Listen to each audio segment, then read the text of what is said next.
কোনো এক গ্রামের পাশের কোনো জঙ্গলে এক বিশাল কাঁঠাল গাছ ছিল। এই বিশাল গাছের নিচে একটা কাঁঠালের বাড়ি তৈরিও করা ছিল, যেটাকে কিনা সমস্ত পাখিরা কাঁঠালের ঘর বলতো। এই ঘরে টুনটুনি পাখি ওর পরিবারের সাথে বসবাস করত। টুনটুনি পাখি স্বভাবে খুবই খোশমেজাজি এবং ধূর্ত চালাকের ছিল। ওর আওয়াজ শুনে সমস্ত পশু পাখিদের মন খুবই খুশি হয়ে যেত। টুনটুনি পাখির একটা স্বপ্ন ছিল যে ও ওর বাড়ির চারপাশে একটা সুন্দর বাগান তৈরি করবে।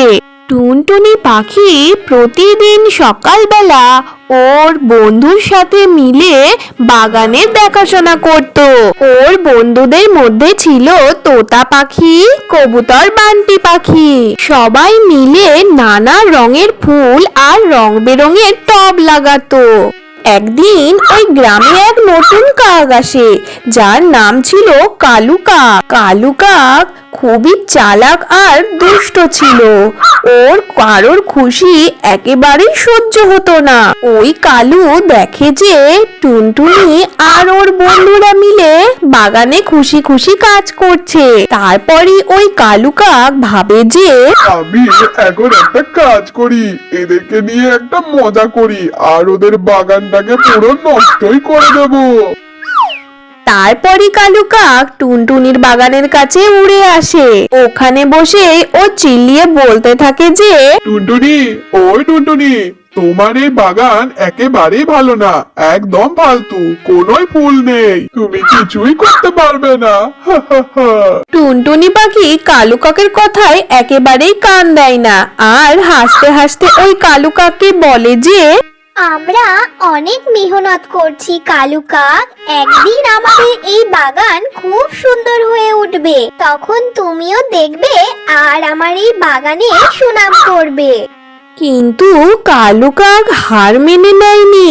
ও ওর বন্ধুদের সাথে মিলে টুনটুনির বাগানে এসে টুনটুনির বাগানের সমস্ত টবগুলো ওরা মিলে নষ্ট করতে থাকে। ওরা প্রতিদিনই আসে আর ওই গাছগুলোর পাতা তুলে ফেলে দেয়, ছিঁড়ে ফেলে দেয় আর নষ্ট করতেই থাকে। ওই কাকেরা আর কালু কাক খুবই টুনটুনিকে জ্বালাতন করতে থাকে। এতে টুনটুনি পাখি খুবই জ্বালাতনে পড়ে যায়। টুনটুনি পাখি এই বিষয়ে খুবই চিন্তিত হয়ে পড়ে। তারপরে নীলটুনি পাখি টুনটুনিকে বলে যে আরে টুনটুনি, আমাদেরকে তো ওই কালু কাককে থামাতেই হবে, নয়তো ওরা আমাদের খাটনির উপর পুরো জল ঢেলে দিচ্ছে তো। হ্যাঁ নীলু, তুমি তো ঠিক কথাই বলছো, আমাদের ওই কালু কাককে তো থামাতেই হবে, যেটার জন্য আমাদের সবাইকে মিলে একটা প্ল্যান করতে হবে, যার ফলে ওই কালু কাককে আমরা হারাতে পারবো। টুনটুনি পাখি আর ওর বন্ধুরা মিলে একটা প্ল্যান করে যে ওরা ওই কালু কাককে আগে প্রথমে বোঝাবে যে ও যেটা করছে সেটা তো ভুল হচ্ছে। ওরা এটা ভাবে যে কালু কাক যদি ওদের এই কথা বুঝে যায় তাহলে কালু কাক এরকম বদমাইশি করা থেকে ভালো হয়ে যাবে। তারপর একদিন টুনটুনি পাখি আর ওর বন্ধুরা মিলে কালু কাকের বাসায় চলে যায়। তখনই টুনটুনি পাখি ওই কালু কাককে বলে যে কালু কাক, তুমি জানো যে তুমি কি করছো? তুমি আমাদের বাগানটাকে পুরো নষ্ট করে দিচ্ছ, এতে আমাদের খুব দুঃখ হচ্ছে। তারপর কালু কাক হাসতে হাসতে টুনি পাখিকে আমি এতে কোনো পরোয়া করি না, আমার খুবই মজা লাগে তোমাদেরকে এইভাবে জ্বালাতন করতে। এটা শোনার পর টুনটুনি আর ওর বন্ধুদের মন পুরো খারাপ হয়ে যায়। তারপর ওরা ঠিক করলো যে ওদের অন্য কিছু একটা ব্যবস্থা করতে হবে।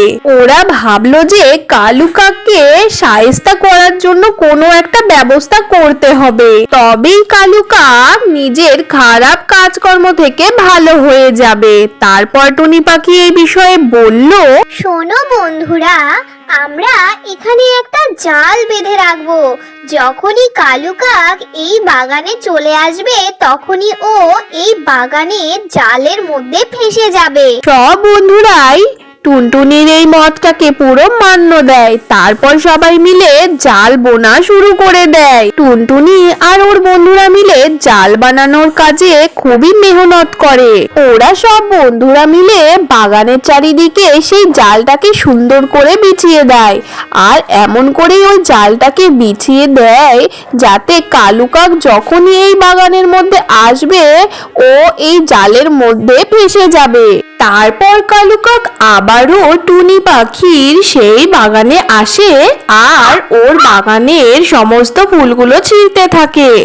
এরপর যখনই কালু কাক ওই জালের মধ্যে পাটা রাখে ও তখনই ওই জালের মধ্যে ফেসে যায়। তারপর টুনি পাখি আর ওর বন্ধুরা মিলে খুশিতে চিৎকার করতে থাকে। আরে টুনটুনি, আমরা ওকে ধরে ফেলেছি। তারপর কালু কাক দেখছে যে ও জালের মধ্যে ফেসে গেছে। এরপরই ও টুনি পাখিকে বলে যে দয়া করে আমাকে ছেড়ে দাও টুনটুনি বোন, আমি আর আগের থেকে এরকম কখনো করব না। কালু, তুমি যদি সত্যি করেই এমনটা ভাবো তবে তাহলে আমি তোমাকে ছেড়ে দিতে পারি, কিন্তু তোমাকে আমাদেরকে এখন কথা দিতে হবে যে তুমি এর পরের থেকে কখনো আমাদের এই বাগানের ক্ষতি করবে না। তারপরই কালু কাক টুনটুনি পাখিকে কথা দেয় যে ও আর সামনের দিনে কখনো এরকম জ্বালাতন করবে না। এরপরই টুনটুনি পাখি ওই কালু কাককে জাল থেকে ছেড়ে দেয়। কালু কাক নিজের অন্যায়টাকে বুঝতে পারে আর ওদের সবার কাছে ক্ষমা চেয়ে নেয়।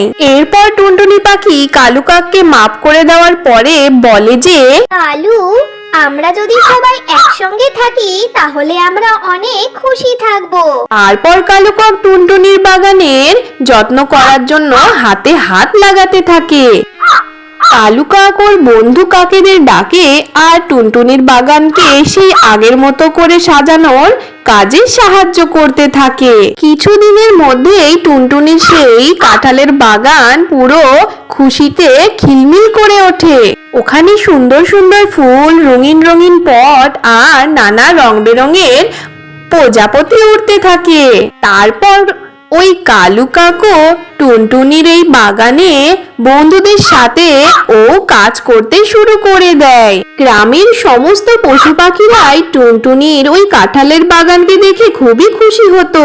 তারপর সেই অন্যান্য পাখিরা একে অপরকে বলে যে দেখো টুনটুনি পাখি সবাইকে একসাথে নিয়ে কত সুন্দর কাজ করছে, এই কাঁঠালের ঘর দেখতে কতই না সুন্দর লাগছে। টুনটুনি আর কালু কাকের এই বন্ধুত্বতে শেখাই যে একতাই শক্তি।